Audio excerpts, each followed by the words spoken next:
Okay, ma'am, you can start. A very warm morning to everyone. I am pleased to invite our eminent speaker, Dr. Anil Kumar, and all the participants to third day's session.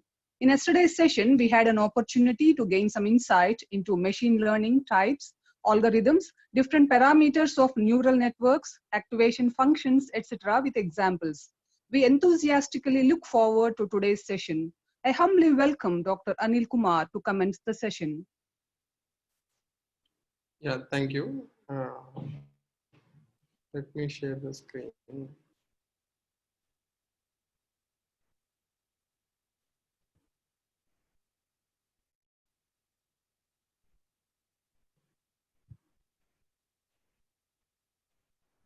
Can you see my screen?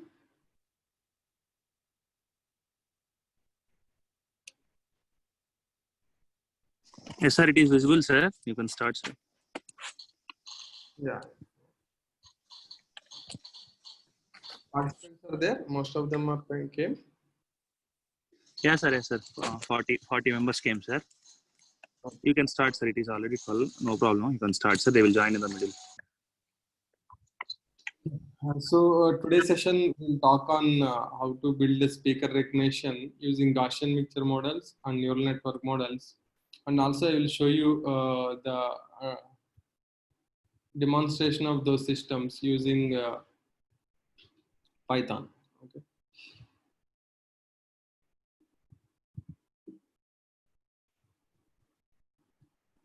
So as we discussed in the first session, that speech has a lot of information like message. It has information like language, speaker, etc. So the goal of these corresponding systems is that extract that information from the speech signal. For example, speaker recognition means I will extract speaker information from the speech signal. So basically, you want to see the difference between the man and machine way of recognizing the speech. So what we'll do is we'll listen the speech, and we already know, if they are known speaker, we already know how their speech will be, and then based on that we will recognize. But in using a machine, okay, but machine has to extract some features from the speech signal and then model it using some machine learning approaches. So the way human being recognize the speaker and the way machine recognize the speaker is different. Okay, that is why it is a challenging problem. This automatic speech recognition has a lot of potential application. For example, we can use it as a biometric. Speech can be used as speech can be used. Speaker information can present in the speech can be used as a biometric because everybody's speech is unique, and we can use it as a for bank a password for the bank transactions or laptop like that. But here nowadays, to deploy that system, that speaker recognition system in practical application, the biggest issue is the speaker spoofing. Okay, now speaker recognition, whatever I'm talking now is not new. Actually, it is there from last 30-40 years, and then I'm just demonstrating the system of speaker recognition just to give an experience of AI techniques, how neural networks and GMMs can be used to build this system. But currently this system is well advanced and it can be practically deployed. But only bottleneck here is now a lot of work is happening on speaker spoof detection. That means if I want to use speaker recognition in practical and as a biometric, then biggest problem is like somebody can mimic kind of my voice. And second problem is biggest problem, one of the hard problem here is somebody can record my speech and play back to the system. Okay, so whenever I'm using my password, somebody recorded my voice and then playing back that to the system, then it is a heart attack.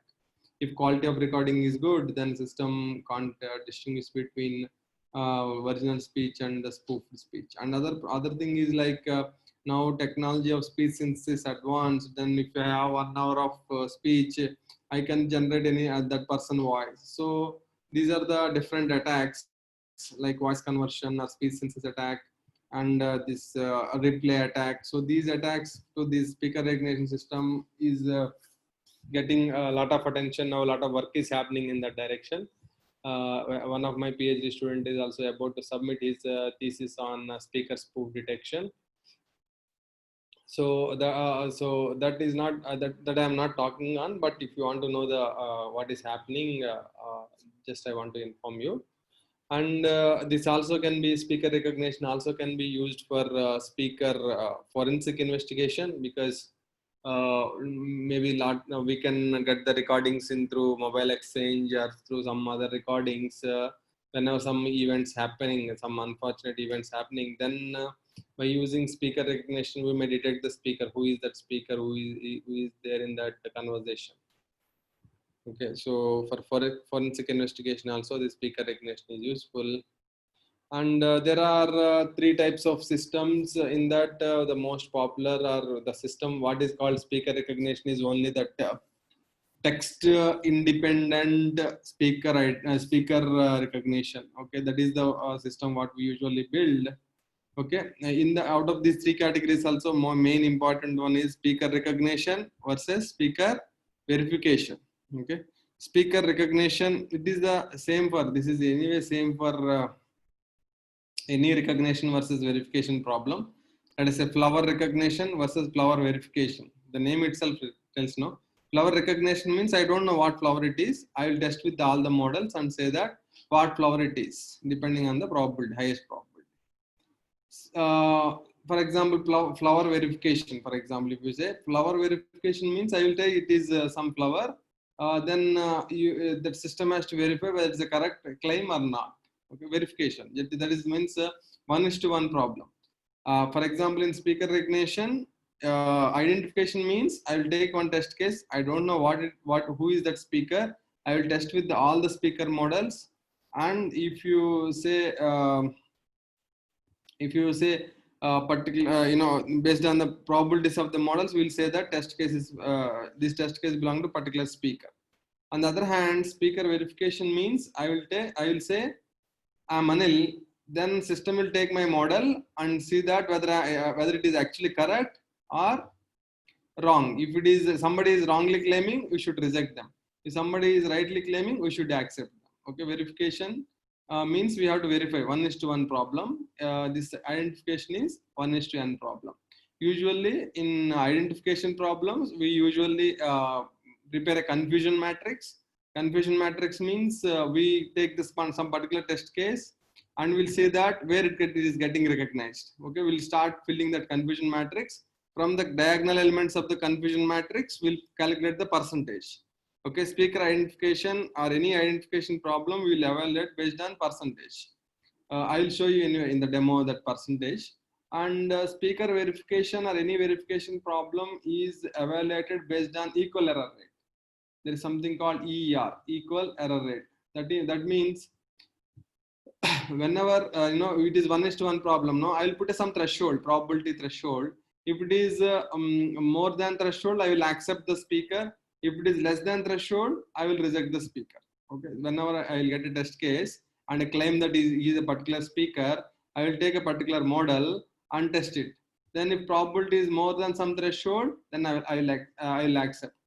If it is less than threshold, I will reject. This threshold, if you keep very high threshold, what happens? All false ones may get rejected, but sometimes true one also get rejects. Whenever you put a threshold very low, all genuine ones will get accepted. At the same time, wrong one also may get accepted. So we took a threshold at which both the errors are equal. That means false acceptance rate and true rejection rate. False acceptance rate means you are accepting false claims. True rejection rate means you are rejecting the true one. It is a threshold at which these two errors are same is called equal error rate. Ideally, it should be 0. Ideally, I should put a threshold at both the errors are 0, but it is very difficult to put that kind of threshold. So usually verification problems are done using equal error rate.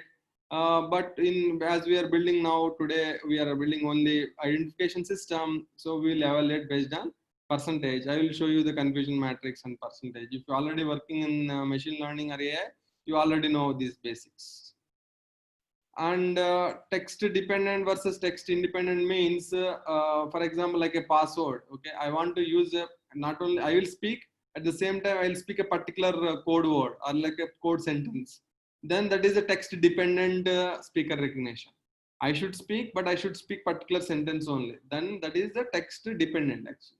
Let us say text independent means you use some data for my training. I will use whatever I want to speak. I will speak. You should recognize my voice. That is text independent. Usually we desire text independent. For example, for forensic investigation or those purposes, we don't know the predefined voice. So we want based on we'll model based on our previous data, and we want to test with the new data. And there is something called closed set versus open set. This is nobody is attempting this. That means whenever test case comes, we have to see whether it is already modeled or not. If it is not modeled, you model it. Otherwise, you test it with the existing models. But it is very difficult to know whether we already modeled or not until unless somebody claims. Okay, so don't worry about this closed versus open set. But usually the popular one is text independent speaker recognition or verification. This already we discussed verifying the identity, claim of speaker, identifying the speaker of the speech signal. That is identification. Yeah, text dependent, independent also I covered. Closed set, open set also I told. Yeah. So this is a cycle for any other system also, that any AI system. Okay, so what are the cycles? Cycle is that you take the data and extract the features and you do the training and then do the testing. So here these two should be interchanged. That means segmental means actually 10 to 40 milliseconds. So subsegmental means 1 to 5 milliseconds. These two wrongly typed here. So feature extraction. So we have to extract some features from the speech signal. You have seen the speech signal in the first session, right? You have seen it is a non-stationary signal, but if you zoom it and see, we have seen some kind of periodicity. So to extract the features, okay, what we think is that, as we also discussed in the first session, speech has two things, that is vocal tract system and excitation source. Excitation source acts as a source, and then it will vocal tract system acts as a resonator. Our assumption here is that God has gifted unique vocal tract system. That's why everybody's speech is different. So what we do is that from the speech signal, take frame by frame. Usually the segmental, which is the 10 to 40 millisecond, is the most famous one. That way we'll take some 20 millisecond. If you remember, I touched upon this 20 millisecond in the first session. The 20 milliseconds is nothing but 2 to 3 pitch cycles. Okay, pitch means rate of vocal fold vibration. So very small segment of 20 millisecond will take, and we'll apply algorithm called Mel frequency capsular coefficients, which I have not mentioned here. There are some other variant features also there. So basically we'll take those 20 millisecond things and then go to frequency domain. But again, frequency domain also some variations are there. Then we'll go to Capstrom domain. Capstrom is nothing but here also we mentioned here capsular analysis. Capstrom is nothing but, if you see first 4 letters of capstrom, if you reverse, what is that? That is spectral. Okay, first 4 letters you reverse, it is capstral. Spectrum, first 4 letters if you reverse, that is capstrom. That means capstrom is inverse of spectrum, but not only inverse of spectrum, it is inverse of logarithm of spectrum. Okay, so that's what it gives them reliable features related to vocal tract. Don't worry about that. We'll get some feature numbers from every 20 milliseconds. Okay, if you understand up to that, it's fine. Okay, then what we'll do is that we'll take the speaker data, each speaker data, and extract the features and model it using Gaussian mixture model or neural network and save those reference models. This is the block diagram of speaker modeling. So for example, you take some 2 minutes of data. Okay, 2 minutes you have taken. That means how many seconds? 120 seconds. In this 120 seconds, there may be some silence and unvoiced part, which is not useful for your feature extraction. We'll remove that. Let us say you have some 90 seconds, let us say 100 seconds of speech left out. 100 seconds, in that every 20 milliseconds we are extracting features. Let us say we extract 20 millisecond features with 10 millisecond shift.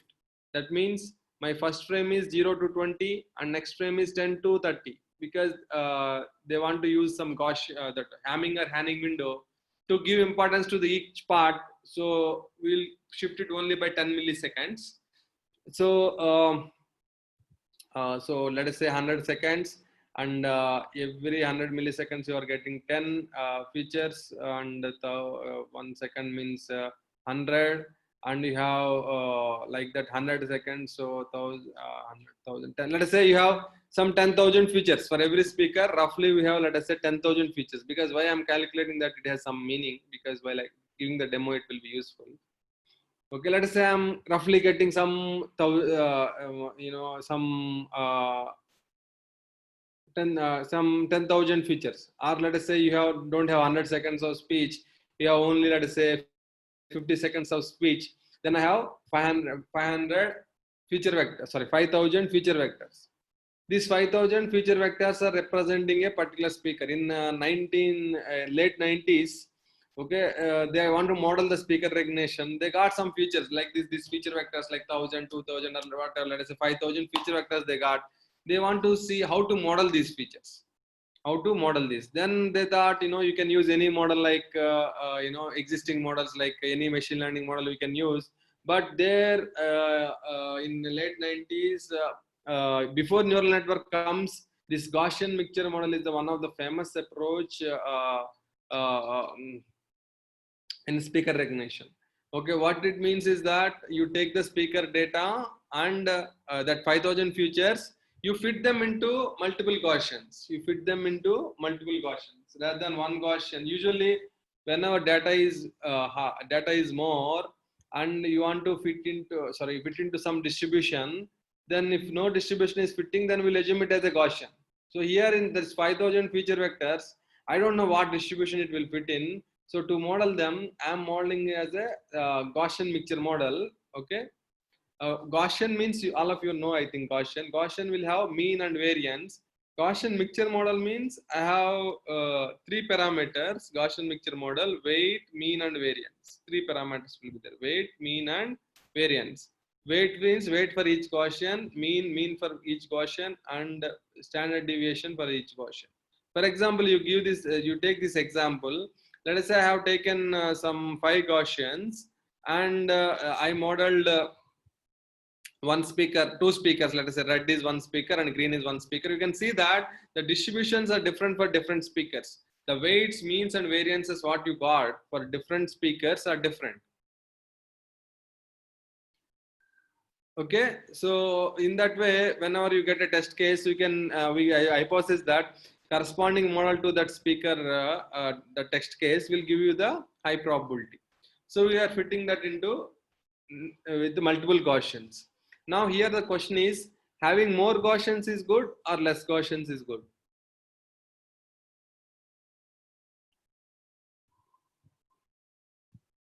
To model the speaker, I am collecting some features, I am fitting them into Gaussians. Now my question here is, having more Gaussians is good or less Gaussians is good? Obviously more Gaussians is good, because more Gaussians will capture the more variations. Okay, for example, like red, another speaker also may be like similar to red, but if you take the, let us say, 5 Gaussians, and at the moment, let us say you take 10 Gaussians, then there may be different way, they will be further divided so that variations can be captured. So more Gaussians is good. But here the problem is, once you fix the number of features, and if you increase the number of Gaussians, the performance increases, and after some point it start decreases. Performance increases, after some point it start decreases. That is because it is not that number of Gaussians is bad. More Gaussians is bad. More Gaussians is good, but I don't have enough number of feature vectors. I don't have enough number of feature vectors to train. Okay, because every Gaussian should get some data points to get mean and variance. Otherwise, mean will become 0, variance will become 0. Those Gaussians won't contribute. So, for example, I calculated, right? Let us say some 5,000 features are there. If 5,000 features are there, I started, let us say, with 8 Gaussians, performance is something. I started with 16 Gaussians, performance improved. 32 Gaussians, performance improved. Let us say it is improving, but let us say the moment it becomes some 128 or 256 Gaussians, the performance started decreasing. Because for 250, let us say even 128 Gaussians, if you have 128 Gaussians and I have only 5,000 data points, many Gaussians out of this 128 may not get any data points. So their means and variance will be 0. So they will confuse the speaker. Okay. So now Gaussian mixed model is working better, but we want more Gaussian. To solve that problem, anyway, this is identification verification. To solve that problem, so the concept of universal background model is proposed. The concept of universal background model. That means, what is this universal background model? Universal background model is, for example, I want to model, let us say, ECE faculty speaker recognition system. What I will do, I will take other department faculty data and combine all of that and make some 1 hour of data or 2 hours of data. Okay. From each speaker I want to model, you give me 1 hour of data, it is not possible, because how can we collect 1 hour of data and for each speaker and model it? It is a time consuming and not scalable process. So what I will do, I will take some multiple speakers data and combine all of them and make 1 hour or 2 hours. Okay, so then those 2 hours data I will extract features so that I will get lot of features, because I have 2 hours. So every 20 millisecond I will get feature vector, I will get huge number of feature vectors. With that, I will build background GMM, universal background model GMM. Okay, that GMM, maybe I can assume some 1024 mixtures or 512 mixtures or 1024 mixtures. So those 1024 mixtures can be trained because I have so many number of feature vectors. So I will get some mean, variance and weights. Those are non-zero numbers. Then what I will do for each speaker modeling, I will take UBM as a starting point, and I will I will extract feature vectors from small speech, let us say 5 seconds, 10 seconds, or 1 minute, or 5 minutes at most. I don't take 1 hour from each speaker, at most 1 or 2 minutes or 5 minutes I will take. And then I will extract the features and I will change this universal background model as per my features. Okay, that adaptation program I will use, adaptation process, so that will be adapted. So that system used to give very good accuracy in early 2000s, that universal background model. Then what they thought, that 1024 mixtures are there. That means 1024 means, variance and weights are coming. All maybe not contributing to the speaker. So can we apply some giant factor analysis on top of that and reduce the dimension and extract the speaker specific things, is called I vector. I vector means intermediate vector, because this UBM, after building the UBM, from those UBM parameters, I will extract something called I vector. Till last 5-6 years, those are the baseline systems. That means that is the best system of speaker recognition is I vector. But later now neural networks and different architectures of neural networks have come.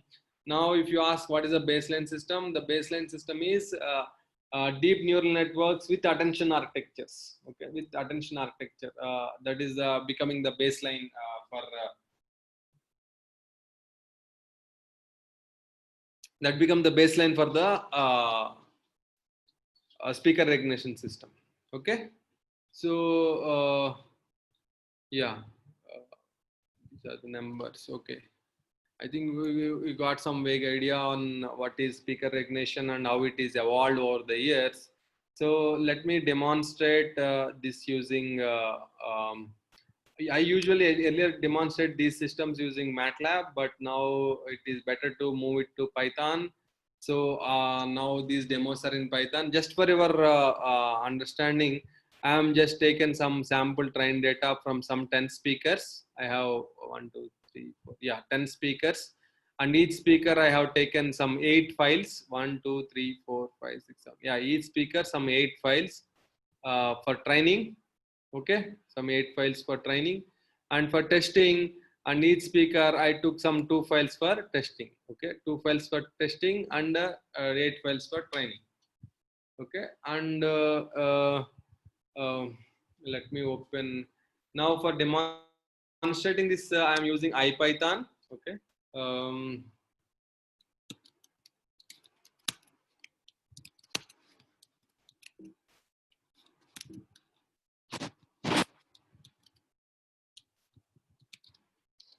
Yeah, I'm opening that IPython. IPython can be open using Jupyter Notebook. The advantage is that you can see all of them in the browser like this. In your browser will open, in your browser you can open this. Okay. And these are my codes, GMM code, and this is my DNN code.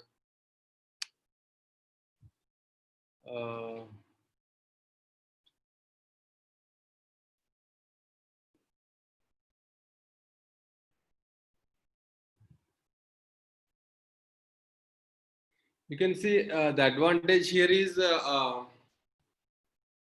in in Jupyter IPython, you can write the program here, and you can write one program, or you can write kernel by kernel, and then block by block in the kernel, and you can, once you run, you can see the output here itself. Okay. Now this is a program for Gaussian mixture model. Okay.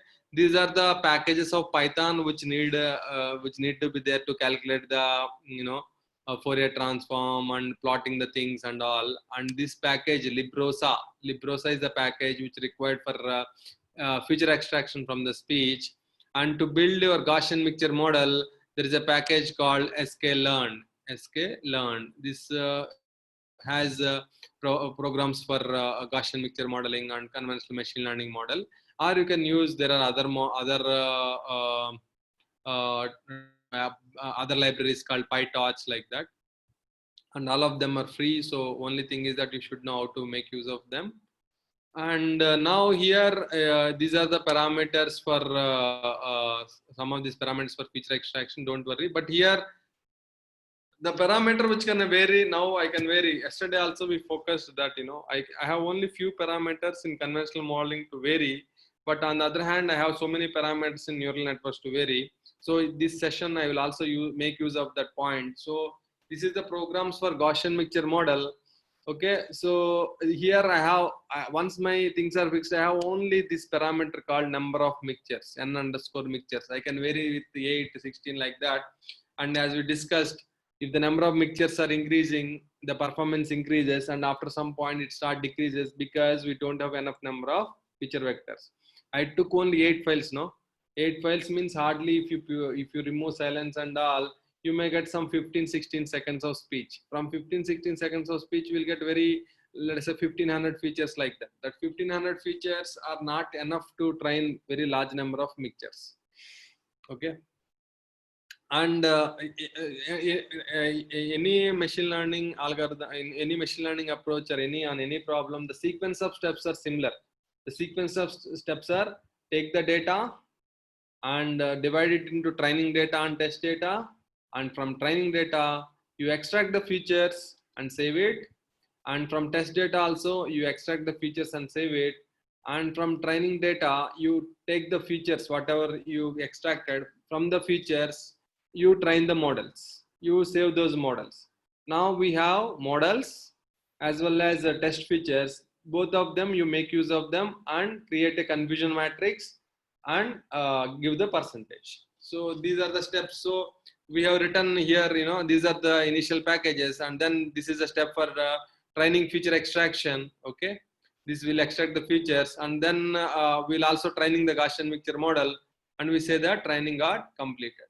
Then we'll extract the test features. Okay, and then we will test them and create a confusion matrix. So let me run and show you. Kernel, restart and run all. Okay. So in Jupyter framework, it opens in browser, and whenever you see star means that block is getting running. Okay, once that block runs, then star will goes off, and you can see this block is running now. And the good part is that you can see the output here itself. You can see it is taking one speaker by one speaker folder and extracting the features. Okay, so and modeling also. So you can see those things.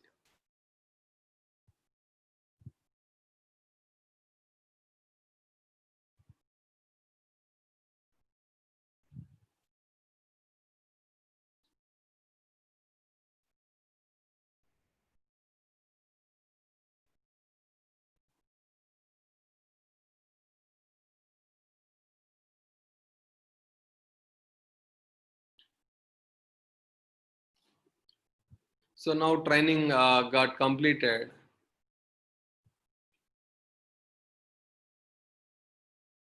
These are the features just printed for you. Okay. Yeah. Now, oh, okay. It is got 95%. Okay. So this is the confusion matrix because we have 2 test cases from every speaker. So this also should have been printed here so that you can see. So what this confusion matrix means, we have 10 speakers. So we'll create 10 by 10 matrix, 10 cross 10 matrix. Speaker 1, speaker 2, speaker 3 up to speaker 10. Here also speaker 1, speaker 2, speaker 3, so on speaker 10. And we'll see, let us say I'm giving speaker 2, we'll see whether it is speaker 2 as recognized as speaker 2 or somewhere else. So you can see most of the time it is recognized as a corresponding speaker. For example, you take here, it is speaker 6 or 7, speaker 7 once recognized as speaker 7 and other time it is recognized as speaker 6. It is confused. So that is why it is called confusion matrix. In the matrix, we'll also can see our test case is confused with what. Okay. So if number of mixtures, for example, I took 8 and you got good percentage. For example, you increase it to 32. Okay. For example, you increase it to 32. So now I am again running and you can see.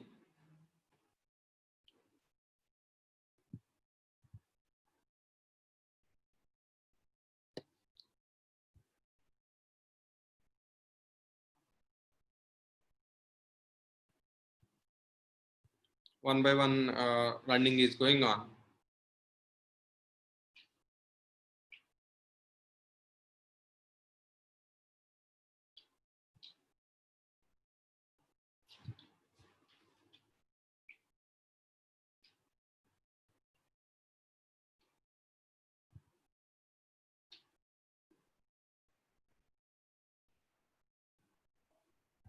Training completed and let us see how testing is going on.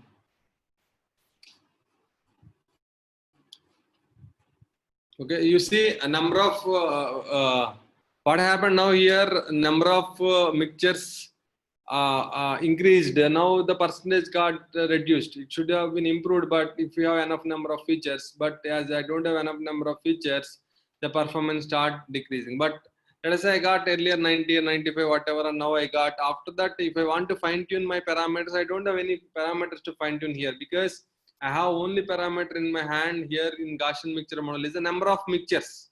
That means number of Gaussians. Number of Gaussians I can number of Gaussians which I can use to model. Okay. But on the other hand, for example, you take the same data, same thing we are doing with the let us say neural networks. Okay, it is not deep neural network, by the way. It's neural network because it's small data. Okay, we are using few number of layers and few number of neurons only. But the same, if it become deep neural network also, approach will be same. Okay. So here you see, here I am using this Keras background. Keras is the package for neural networks implementation. In the background of Keras, the neural networks are supported by using either Theano background or TensorFlow background. TensorFlow is from Google, given Google packages, and Theano is from some foreign university. So now these programs are written with Theano background, but now it is better to use TensorFlow background one, or even many other new approaches have come. Okay, so now here you see, here these many parameters are in my hand. Okay, you see all your neural network is only this module and this module, and you have so many, let us say, like yesterday we discussed, number of hidden layers, number of second hidden layer. Okay, and input will be fixed. Okay, depends on the feature vector. And what is the batch size? Like yesterday we discussed what is batch size, number of batch size. That means what is the batch size from each class we'll use for training, and the number of epochs. And these are all parameters in my hand. And again, I have here, once you here, this is the only code for required for neural network. Just I'm taking sequential model. That means feed forward neural network. Here you can take another LSTM, or you can take CNN or whatever it is. And then here I can take dense. Dense means fully connected network. I can take dropout also, or I can take any other thing here. and I can use different activation function here. Okay, ReLU or tan hyperbola or sigmoid. And here I can also use a different activation function, but usually output layer will use softmax. So these many parameters in my hand, even if I started getting percentage like 50, 60, but I can fine tune these parameters and get high accuracy. Okay.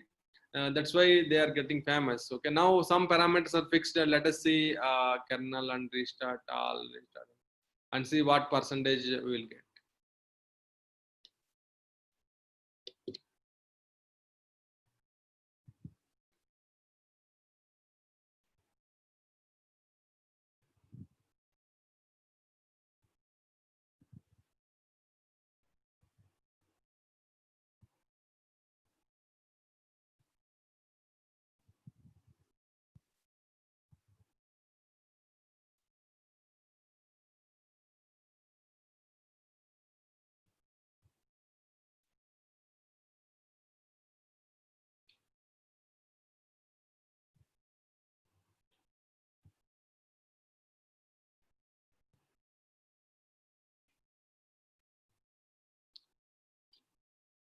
Then now you can see the training is happening. Okay, here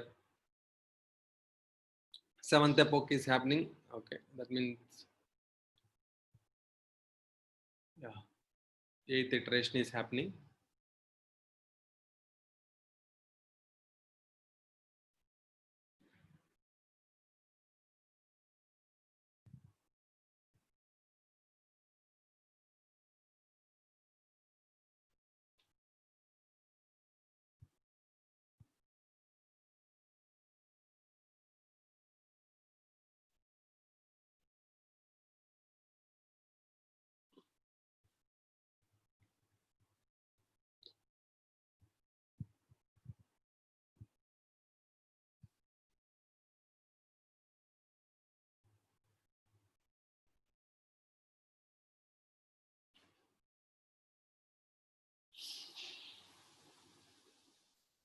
Okay, this is the input layer and output layer. We have in between two hidden layers. Okay, so we tested, and yeah, we got percentage accuracy, utterance level accuracy of 70%.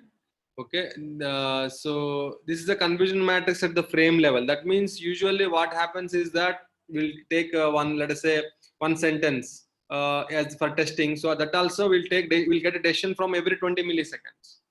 Because every 20 millisecond will extract features and give it to the model.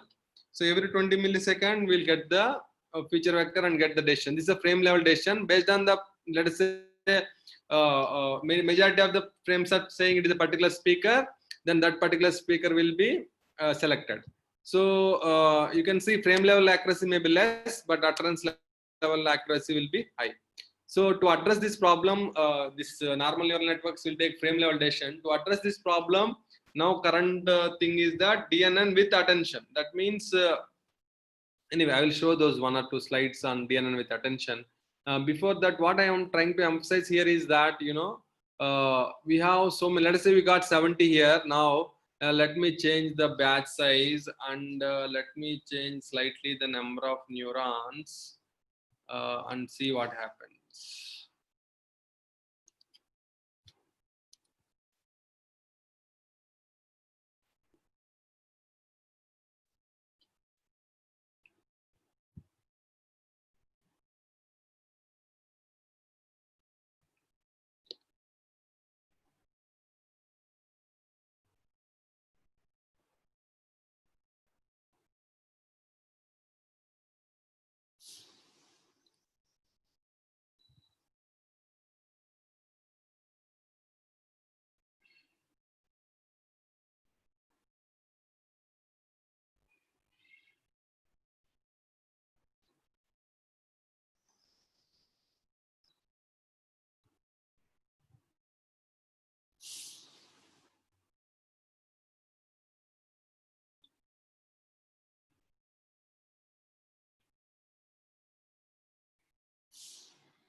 Training is going on.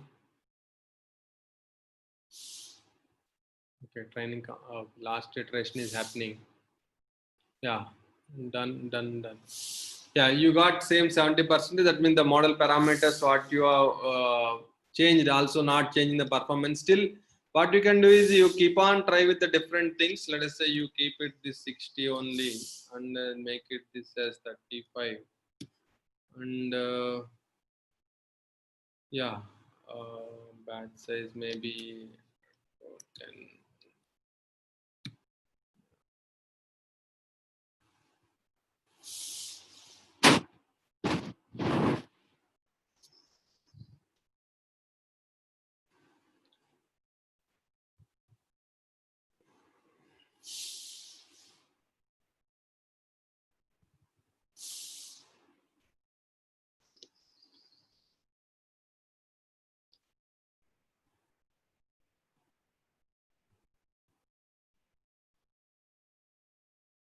There is something called here cross validation 0. No, cross validation we are not doing. Cross validation means if you have a training data and we'll take some set of data as a training and some test for testing, then we'll get some accuracy. Just to validate that, then we also change the training data and test data. Okay, some other data will use for testing and remaining data for training.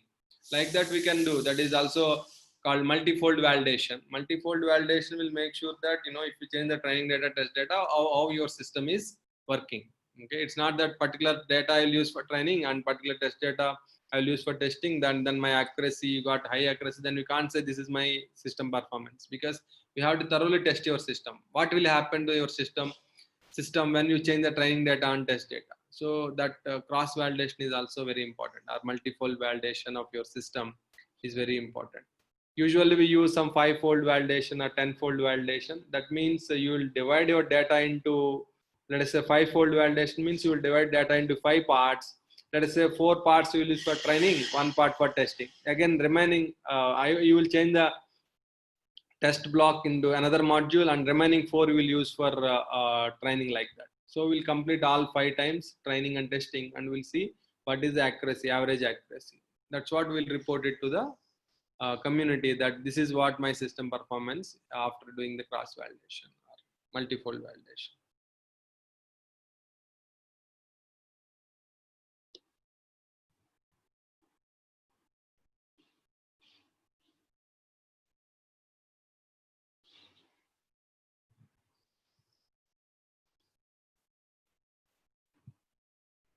Again 70 only, it is not improving. So let me try with batch size of 40.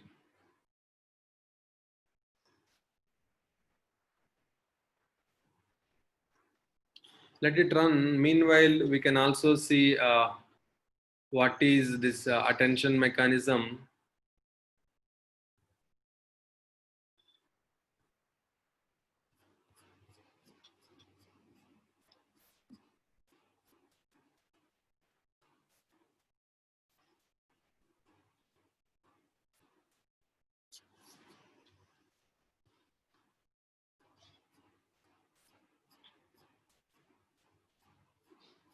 This is I-vector molding.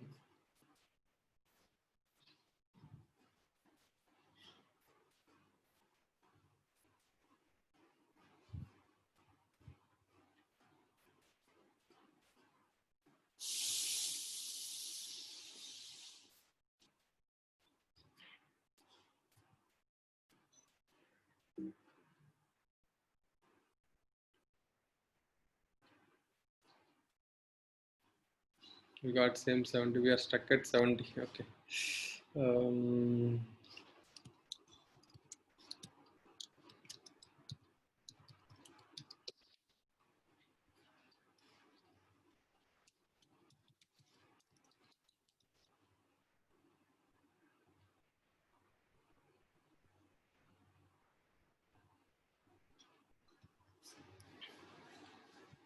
So it's not speaker recognition, but you can apply it on speaker recognition also.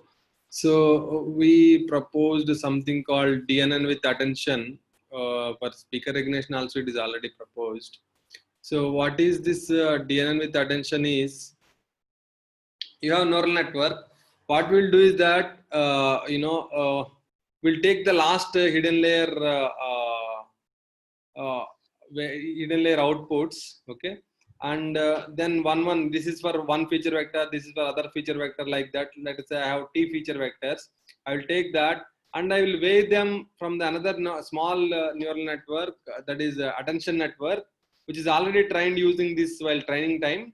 While testing time, you will take them these one by one frame level hidden layer outputs, and will weigh it to the appropriate weight from this attention vector, and will combine them and create a something called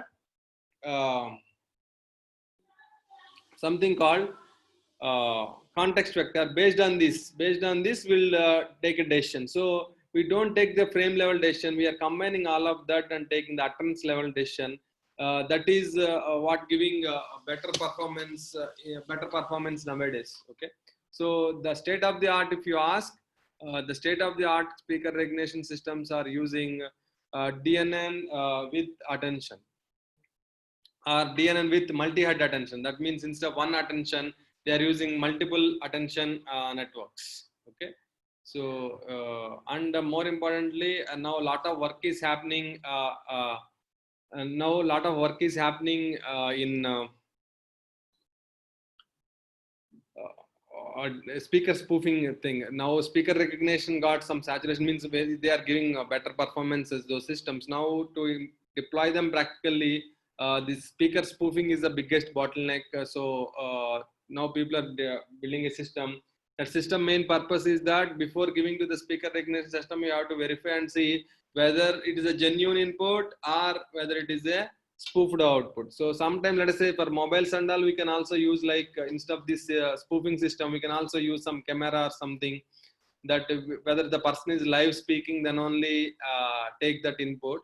But all the time camera may not be available, so we have to depend only on speech, let us say. So it is very important to see whether the genuine speech or somebody is spoofing the speech, then recognize the speaker. Okay, so by combining today and yesterday session, you can see the advantage of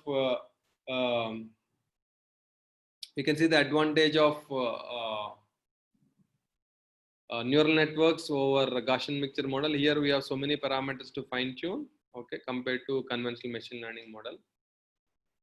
Okay, so yeah, I like to stop here.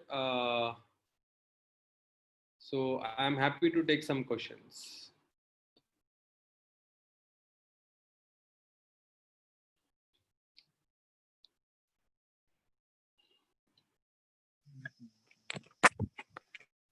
You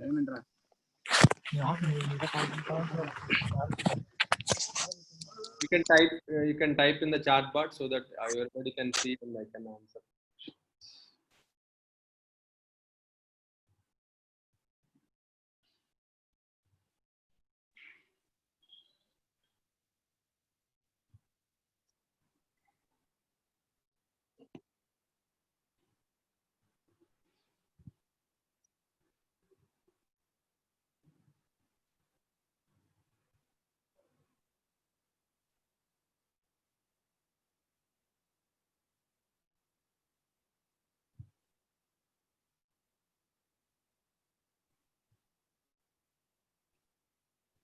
Sir, I think no one is asking any questions, sir.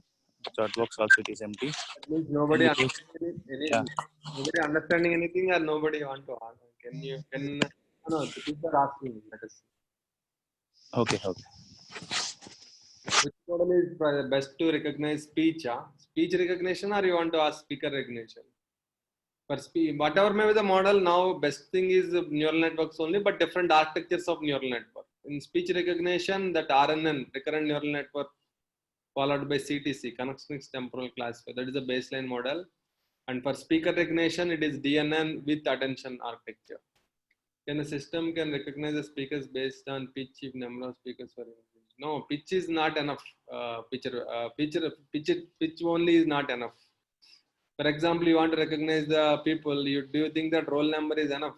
Because all may not have roll number and some may have similar number. So Similarly, simple pitch is not enough. We have to extract that different features like mel frequency, capsule coefficients, like that, and then use them for modeling.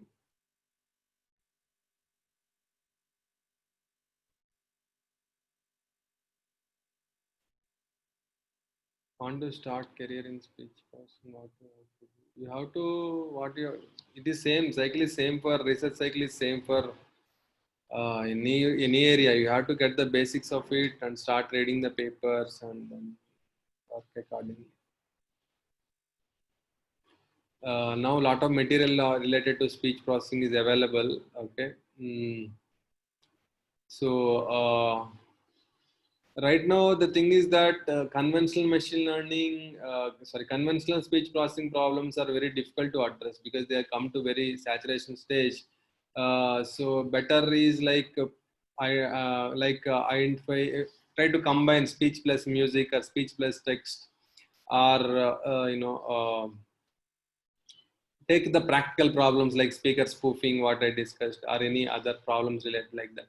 So there is no point that if you say now I want to work on speech recognition, speaker recognition, those are all kind of solved problems now.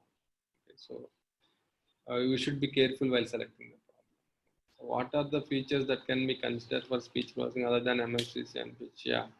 There are features like PLP, perceptual linear prediction coefficients. There are LPCC, linear prediction capsule coefficients, and now they are getting filter bank based features, MLR features like that.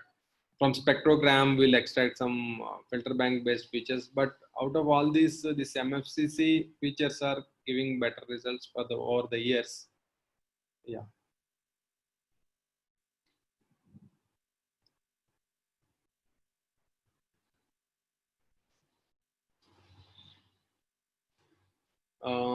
Maybe difficult. I think, yeah, brain nerves processing and extracting the what they want to intend to speak.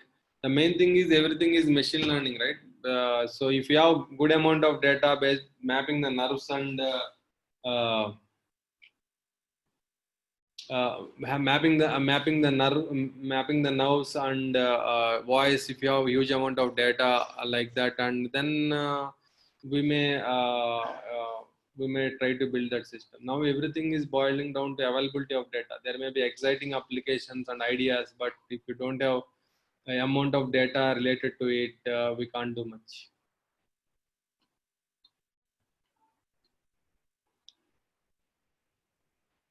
Now natural language processing, speech processing, image processing has huge demand in companies. Okay, because in turn anything related to AI, artificial intelligence, is huge demand in the because now automation phase of industries is going on. So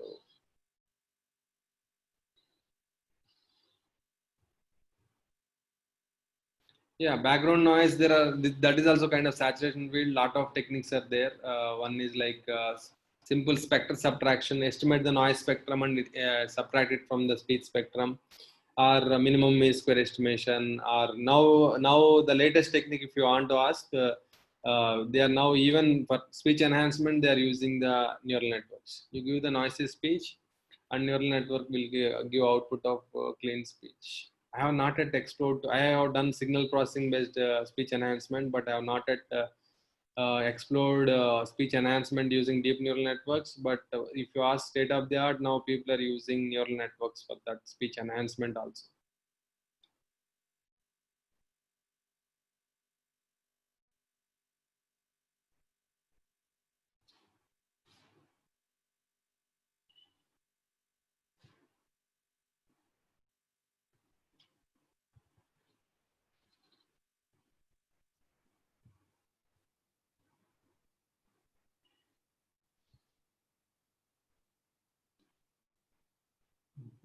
Okay, ma'am. Basmati ma'am, you can conclude, ma'am.